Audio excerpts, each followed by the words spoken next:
मी प्राध्यापक मिलिंद गायकवाड, संचालक यश academy Karad channel. आता basic principles of organic chemistry और केमिस्ट्री म्हटलं की साधारणपणे आपल्या समोर तीन शाखा या प्रामुख्याने ज्या मूळ आहेत, फिजिकल केमिस्ट्री, इनऑर्गॅनिक केमिस्ट्री आणि ऑर्गॅनिक केमिस्ट्री.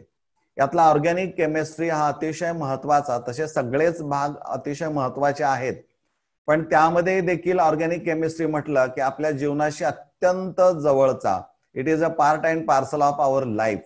आपण जे दैनंदिन जीवनामध्ये जे जे खातो, ज्या गोष्टींचा वापर करतो, सगळं हे ऑर्गॅनिक केमिस्ट्री आहे मित्रांनो.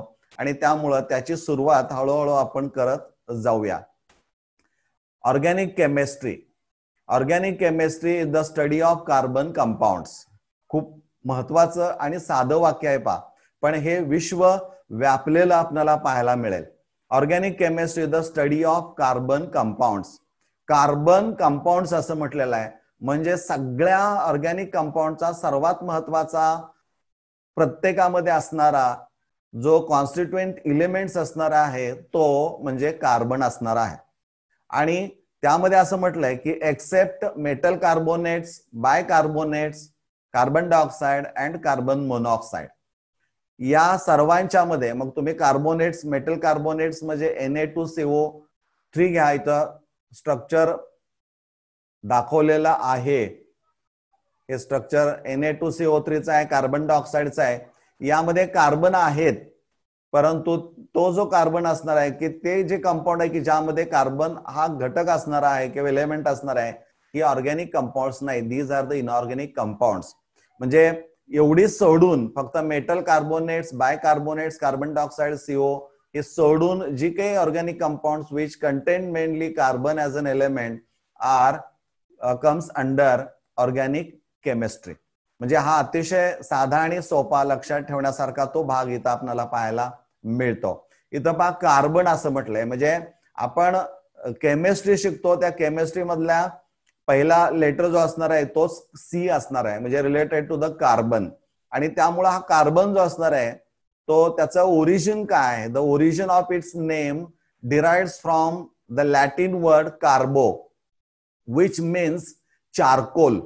चारकोल म्हणजे आपल्याला मित्रांनो माहित आहे, हा इथं दिसतोय तो शेजारी पहा, हा कोळसा आहे आणि हा जळताना तुम्हाला दिसतोय, आणि त्याचा पूर्ण पुढचा जो पार्ट दिसतोय तोही चारकोल असणारा आहे. याच्यानंतरची पुढची ती प्रोसेस तुम्हाला दिसते, म्हणजे चारकोल म्हणजे तो कार्बन मेनली असणारा आहे.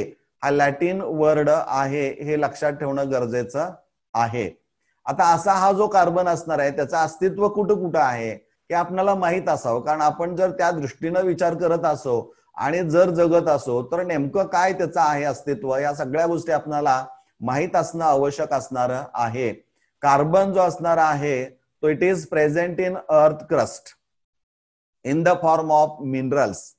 मिनरलच्या स्वरूपामध्ये ही पृथ्वी तर तुम्हाला दिसते, त्याचा अंतर्भाग इथं दिसतोय. यामध्ये काही carbonates, bicarbonates, Coal and petroleum हे जे असणारे आहेत त्यांच्या स्वरूपामध्ये पृथ्वीच्या अर्थ क्रस्ट मध्ये आपण म्हणूया की हे सगळे आपल्याला मिनरल्स पाहायला मिळतात, की यांच्यापासून आपल्याला कार्बन हा मूलद्रव्य काढता येतो. तर यामध्ये सगळ्यात गोष्ट महत्वाची तुम्ही लक्षात ठेवायची आहे की which is very essential while studying organic chemistry, particularly hydrocarbons.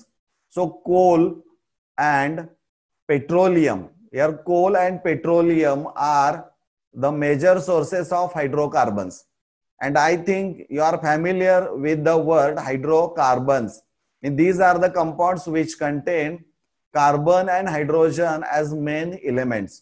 हे previous year मध्ये निश्चित तुम्ही अभ्यासलेलं असणार आहे. परंतु मेजर सोर्स जर कोण असेल हायड्रोकार्बनचा तर तो कोल आणि पेट्रोलियम असणारा आहे. एवढंच नव्हे तर carbon is made in interiors of stars. अवकाशामध्ये तुम्हाला जे दिसणारे जे स्टार्स असणारे आहेत यांच्या अंतरंगामध्ये जर गेला, इंटेरियर पार्ट्स मध्ये, तर निश्चित त्यामध्ये कार्बन हा तयार झालेला आपल्याला पाहायला मिळतो. Even carbon is a versatile element असं म्हटलं जातं. खूप वेगळा असा मूलद्रव्य आहे. And it forms a basis of all living things. म्हणजे सर्व लिव्हिंग थिंगचा आधार म्हणून त्याकडे पाहिलं जातं किंवा तो असतो. कारण इथं जे चित्र तुम्हाला पाहायला मिळते त्या प्रत्येक चित्रामध्ये तुम्हाला असं दिसेल की कार्बन हा त्यामध्ये घटक मूलद्रव्य असणारा आहेच. म्हणजे carbon form basis of all living things. एवढंच नव्हे तर जे आपण गोष्टी वापरतो त्याही जर पाहिल्या तर त्यामध्येही कार्बन हा आपल्याला पाहायला मिळतो. Carbon is a versatile element and it forms the basis of all living things. या सर्व लिव्हिंग थिंगचा तो आधार म्हणून विचारात घेतला जातो. यामध्ये चित्रांमध्ये जे तुम्हाला सगळे घटक किंवा जे चित्र पाहायला मिळतात त्या प्रत्येकामध्ये घटक एलिमेंट जर कोणता असेल तर तो कार्बन आपल्याला पाहायला मिळतो. हे आपण लक्षात ठेवायचं आहे.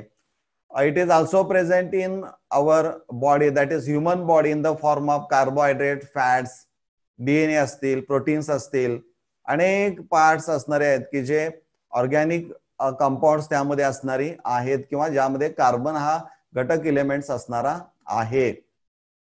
तर असा जो कार्बन असणारा आहे it occupies 6th position in the periodic table. Periodic table मध्ये 6th पोझिशन हे आपल्याला पाहायला मिळते आणि म्हणून it's atomic number is 6 and it's electronic configuration is 1s2 2s2 2p2. म्हणजे इनर शेल जर आपण पाहिला तर it has 2 electrons and outer valence shell जर पाहिला तर it has 4 electrons. So 2s2 2p2 म्हणजे 4 व्हॅलन्स इलेक्ट्रॉन्स असणारी आहेत. So it can form 4 bonds and shows its a tetravalency. म्हणजे टेट्रा व्हॅलन्सी तर आपल्याला पाहायला मिळते. A carbon atom can link with other carbon by single, double or triple bonds. हे त्याचं वैशिष्ट्य आपल्याला पाहायला मिळतं. कार्बन कार्बन एक सिंगल बॉन्ड तयार करू शकेल, कार्बन कार्बन डबल बॉन्ड असेल किंवा कार्बन कार्बन ट्रिपल बॉन्ड असेल किंवा रिंग असणारी आहे की ज्यामध्ये एकाडेक डबल आणि सिंगल बॉन्ड पाहायला मिळतो. इथं सगळे सिंगल बॉन्ड्स पाहायला मिळतात. हे सायक्लिक कंपाऊंड्स असणारी आहेत आणि म्हणून this property of carbon is called catenation. म्हणजे कार्बन हा इतर कार्बनशी किंवा दुसऱ्या कार्बनशी ज्यावेळी बंध तयार करेल त्यावेळी तो single bond, double bond, triple bond किंवा सायक्लिक कंपाऊंड्स असणारी आहेत किंवा ब्रांच असणारी आहेत. This is the unique property of carbon and which is known as a catenation. And this property is a very strong in organic chemistry किंवा organic compounds. Now this carbon can also link with other atoms such as hydrogen, nitrogen, oxygen, sulfur, chlorine, even phosphorus also. म्हणजे तो फक्त कार्बनशीच बंध तयार करतो असं नाहीये, तर तो हायड्रोजनशी तयार करेल. नायट्रोजन आहे, ऑक्सिजन आहे, सल्फर आहे, Cl आहे, फॉस्फरस आहे, यांच्या बरोबर तो बंध तयार करून हे ऑर्गॅनिक मॉलिक्युल्स तयार करू शकतो. इथं पहा विद्यार्थी मित्रांनो, खूप आपणाला अद्भुत असा अनुभव या स्ट्रक्चर वरनं तुम्हाला पाहायला मिळेल की methane is the first compound, organic compound which contain only 1 carbon atom. Methane हा असा एक ऑर्गॅनिक कंपाऊंड किंवा अल्केन ज्याला आपण म्हणतो तो आहे की ज्यामध्ये फक्त एक आणि एक कार्बन असणार आहे. त्याच्या पुढचं स्ट्रक्चर जर तुम्ही पाहिलं, त्याचा अभ्यास नाही करायचा, नुसतं पाहिलं तर तुमच्या लक्षात येईल की जवळजवळ 27 कार्बन ॲटम्स असणार आहेत. ते जे स्ट्रक्चर आहे ते कोलेस्ट्रॉल. म्हणजे कोलेस्ट्रॉलचं प्रमाण वाढलं की आपल्याला माहित आहे ब्लड प्रेशरवर काय परिणाम होतो, त्यामुळे हे उदाहरण घेतलेलं आहे. किंवा क्लोरोफिल पुढचं स्ट्रक्चर जे आहे ते कोऑर्डिनेशन कंपाऊंड आहे मॅग्नेशियम. म्हणजे क्लोरोफिल जो ग्रीन रंग आपल्याला जो पाहायला मिळतो वनस्पतींचा तो.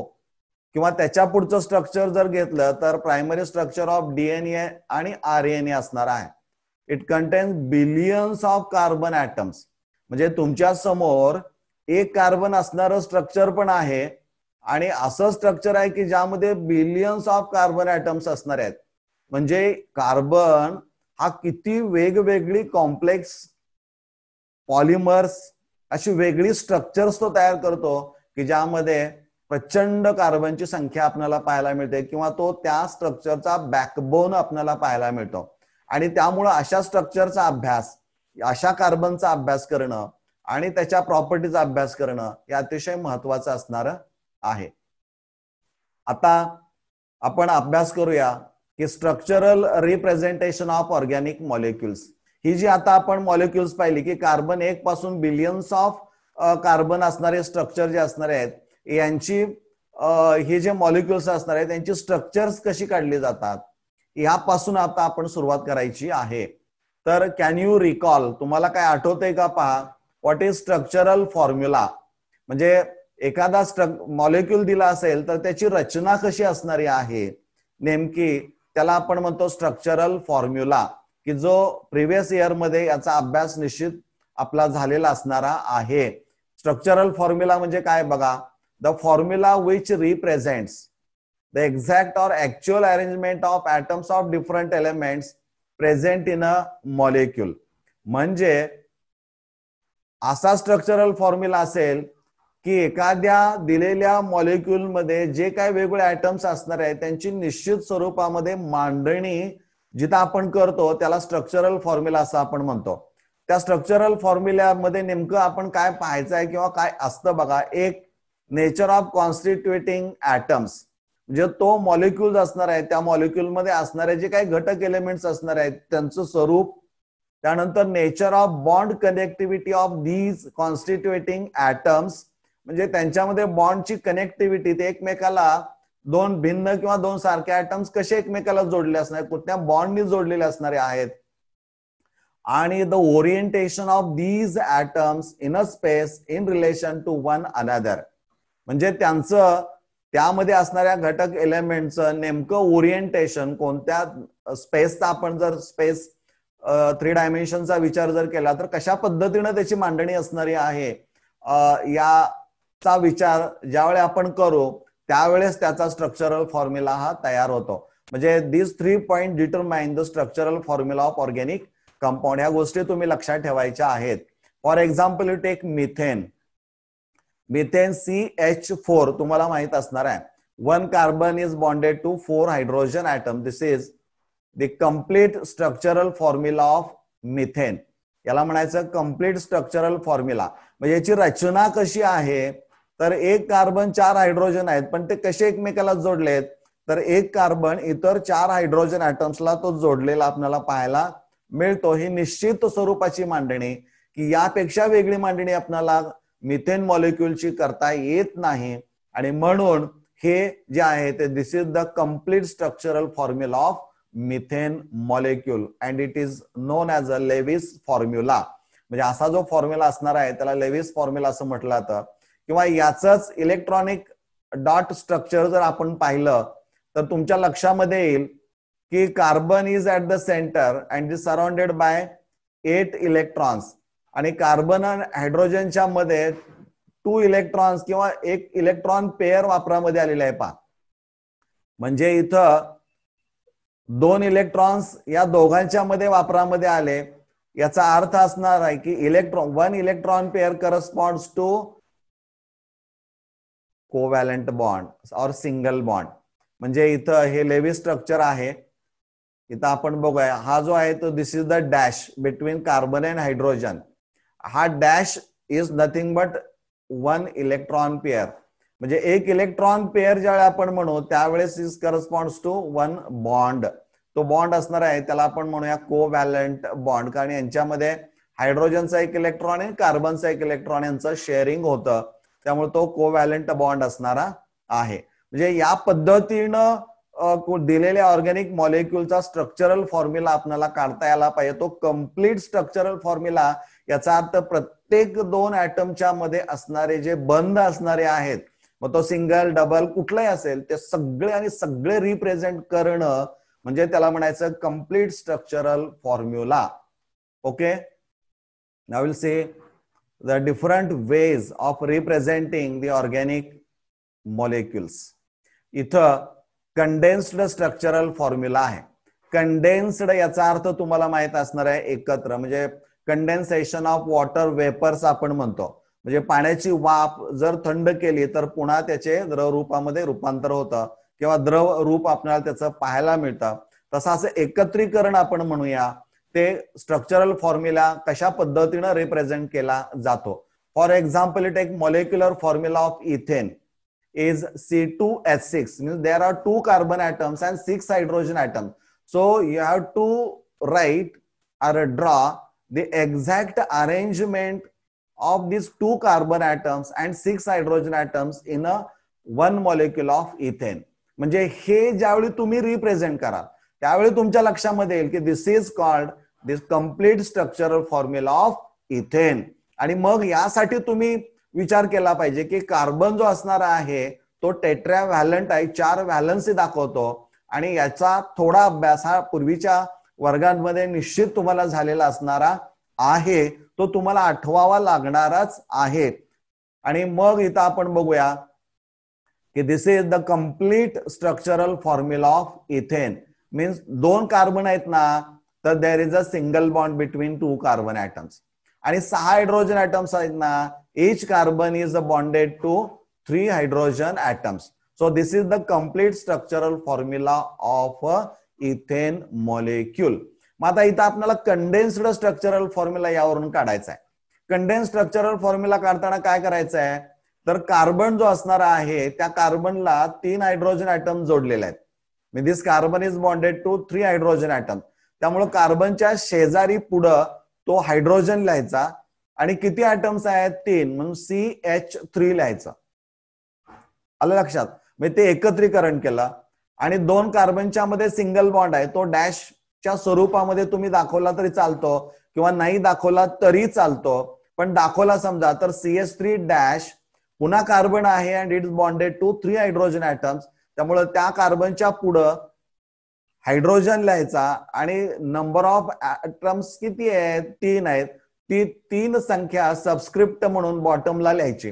म्हणजे त्याचा जो कंडेन्स्ड स्ट्रक्चरल फॉर्म्युला तयार होईल तो असा असेल पहा, H3C सिंगल बॉन्ड CH3 किंवा same can be represented as CH3CH3.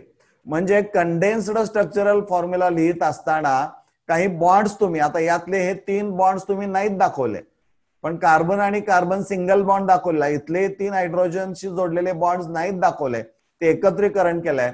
त्यामुळे तुम्ही काही बॉन्ड्स दाखवू शकता किंवा सगळेच्या सगळे म्हटलं तरी डॅश किंवा बॉन्ड्स दाखवू शकत नाही. आणि हा जो तयार होणार आहे तो कंडेन्स्ड स्ट्रक्चरल फॉर्म्युला असणारा आहे. मग तो कसा मिळवला जातो, तर it is obtained by omitting or hidden some or all of the dashes, nothing but bonds, and indicating the number of identical atoms or groups attached to an atom by subscript. म्हणजे इथं या पद्धतीनं एका ॲटमला जोडलेले जेवढे एकसारखे atoms असणारे आहेत त्याचा सिम्बॉल लिहायचा आणि त्याची संख्या त्या सिम्बॉलला सबस्क्रिप्ट म्हणून लिहायची.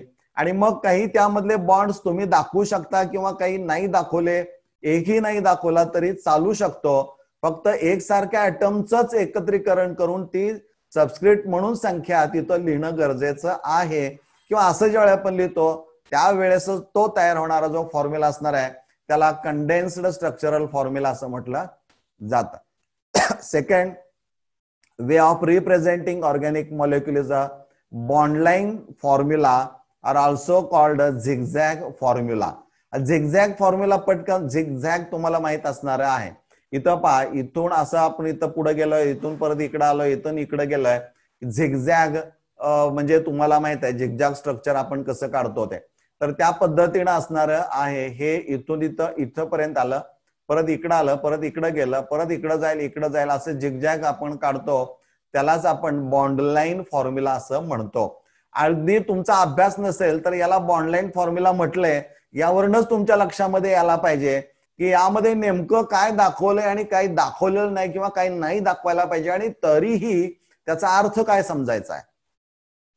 तर एक पहिल्यांदा गोष्ट लक्षात ठेवायची आहे, while drawing bond line formula or zigzag formula of any organic molecule or compound, carbon and hydrogen atoms are not shown.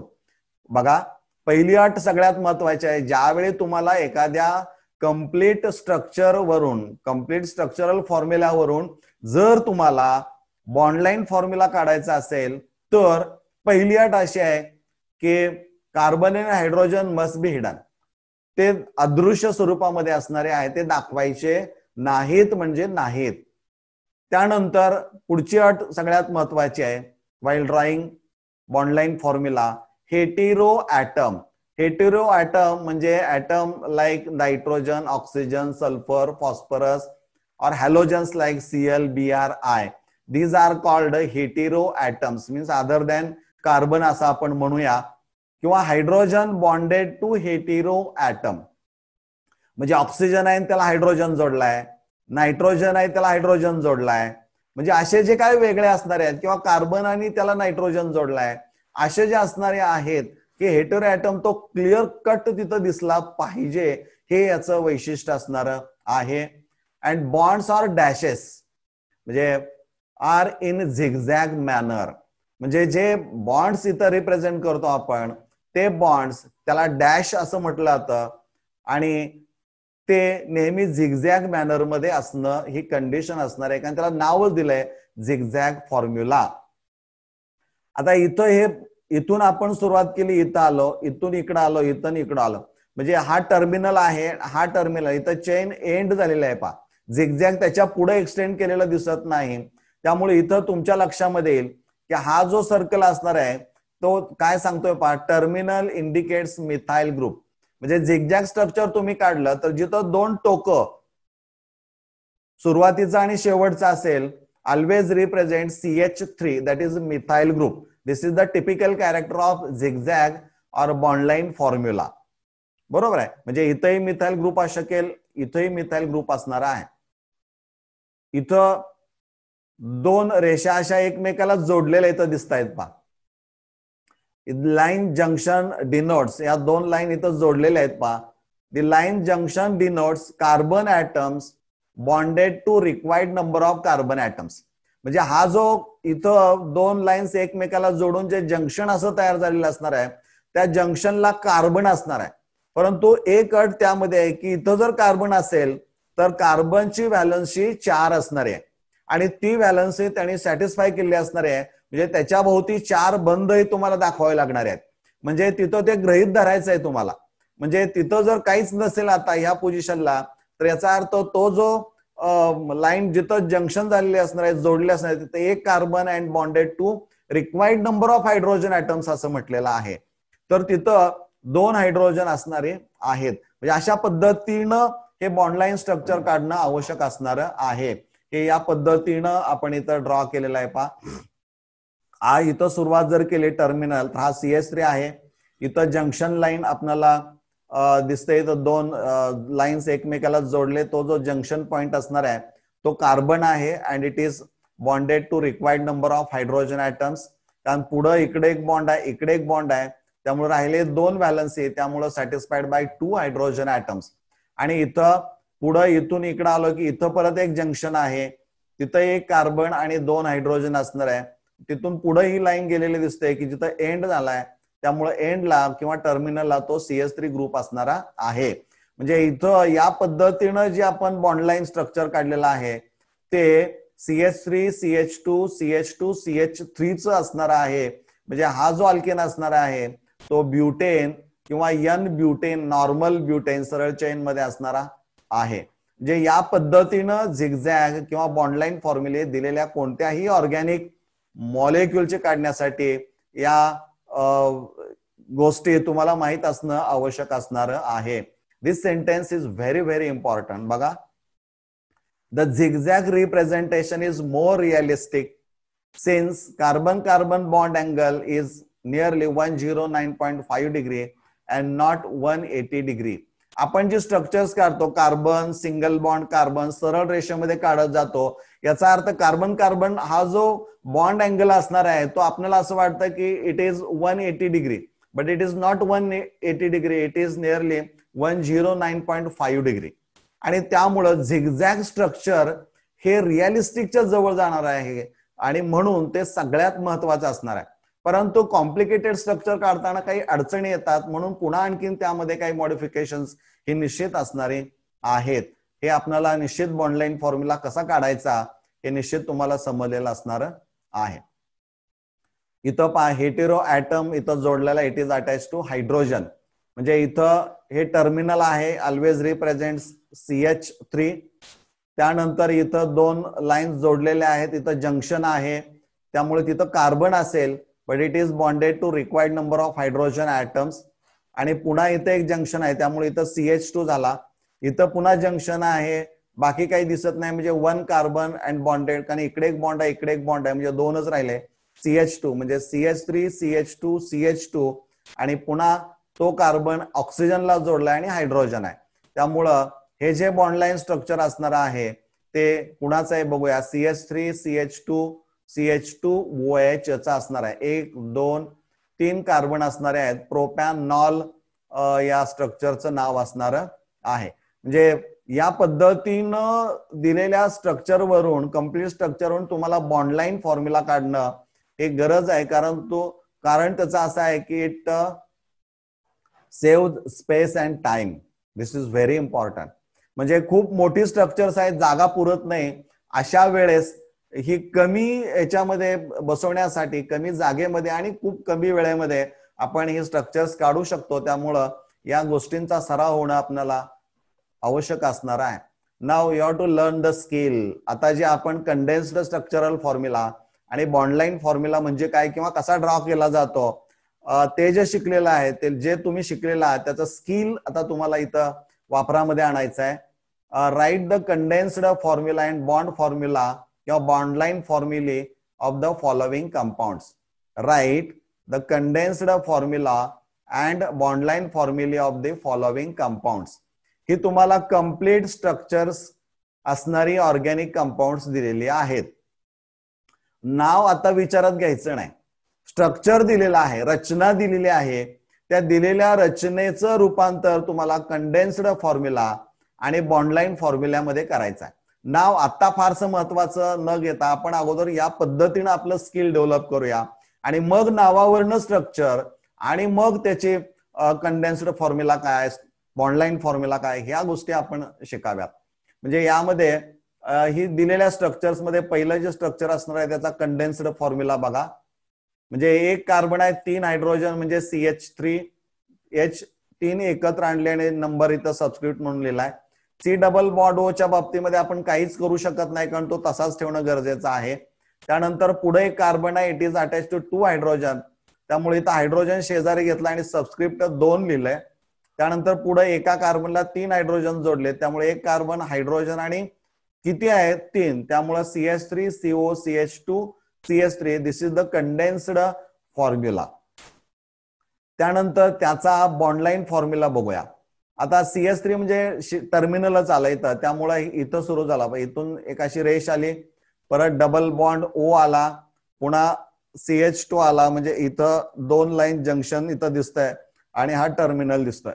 म्हणजे या पद्धतीनं याचा बॉन्ड लाईन फॉर्म्युला तुम्हाला काढता यायला पाहिजे. इथं पहा, 1 carbon 3 hydrogen CH3, 1 carbon 2 hydrogen CH2, 1 carbon 2 hydrogen CH2 आणि त्याला पुढे OH जोडलेला आहे, म्हणजे CH3 CH2 CH2H. एखाद्याने मध्ये हे डॅश नाही दाखवले तरी चालू शकतात, काही त्याने फरक पडत नाही, किंवा Wien condensed structural formula is drawn, किंवा तुम्ही लिहिला असेल किंवा काढला असेल तर. याचा बघूया. तेव्हा CH3 हा टर्मिनल झाला, पुन्हा CH2 इथं आहे, पुन्हा CH2 इथं आहे आणि OH. या पद्धतीनं याच्यावरून बॉन्ड लाईन फॉर्म्युला आपल्याला काढायचा आहे. याचा कंडेन्स्ड स्ट्रक्चरल फॉर्म्युला काढताना फार अडचण नाही, कारण हायड्रोजन एक एकच आहे कार्बनला जोडलेला, त्यामुळे एकत्र जवळ आणलेला आहेत फक्त. आणि त्याचाच बॉन्ड लाईन फॉर्म्युला जर आपण पाहिला तर इथं तुमच्या लक्षात येईल की कुठेही कार्बन हायड्रोजन दाखवलेले नाहीत, परंतु सिंगल आणि डबल बॉन्डच्या पोझिशन इथं मेन्शन केलेल्या आहेत. म्हणजे या पद्धतीनं तुम्हाला हे स्किल अभ्यासावं लागणार आहे आणि एकदा अभ्यास केल्यानंतर मग you have to apply the skill. तो तुम्ही त्याचं ऍप्लिकेशन कसं करायचं आहे बघा. हे write the condensed and bond line formula of the following compounds, हे तुम्हाला होमवर्क असं समजा दिलेलं आहे. सायक्लोहेक्झॅनॉल, आता प्रॉब्लेम येईल तुम्हाला, पण pyridine, resorcinol, anisole, these are the organic compounds and you have to draw the condensed structural formula and bond line formulae of the following these compounds. You have to take the help of internet. Internet my friend म्हणजे इंटरनेटच्या माध्यमातून किंवा 11वीचं पुस्तक जर तुम्ही पाहिलं किंवा शेजारी 12वीचा विद्यार्थी असेल त्याचं पुस्तक पाहिलं तर त्यामधूनही काही तुम्हाला गोष्टी मिळवता येतील. पण याचा शोध आपण घेणं गरजेचं आहे. शोध घ्यायला शिका, सगळ्या गोष्टी तुम्हाला मिळत जातील. म्हणजे इथं हे होमवर्क दिलेलं आहे, तुमचं जे स्किल जे तुम्ही आता अभ्यासलेलं आहे ते तिथं तुम्हाला अप्लाय करायचं आहे. ते तुम्हाला त्या पद्धतीनं वापरता येतं की नाही, त्याचं ऍप्लिकेशन जमते की नाही बघणं गरजेचं आहे. मला वाटतं विद्यार्थी मित्रांनो, निश्चितच तुम्हाला कार्बन, त्याची थोडक्यात पार्श्वभूमी, त्याचं अस्तित्व आणि मग ऑर्गॅनिक मध्ये असणारे ते स्ट्रक्चर्स कोणत्या पद्धतीने रिप्रेझेंट केला जातात, त्यातला कंडेन्स्ड फॉर्म्युला कसा काढायचा, बॉन्डलाईन फॉर्म्युला कसा काढायचा, ह्या गोष्टी तुम्हाला निश्चित समजलेल्या असणाऱ्या आहेत. हा व्हिडिओ पुन्हा एकदा नीट मनापासून पहा, कारण तो बेस आहे. आणि हे बेसिक ज्यावेळी तुम्ही कन्सेप्ट्स किंवा प्रिन्सिपल ज्यावेळी तुम्ही अभ्यासाल त्यावेळेस तुम्हाला भविष्यामध्ये कधीही ऑर्गॅनिक केमिस्ट्रीमध्ये अडचण येणार नाही, हे खात्रीपूर्वक मी सांगू शकतो. धन्यवाद.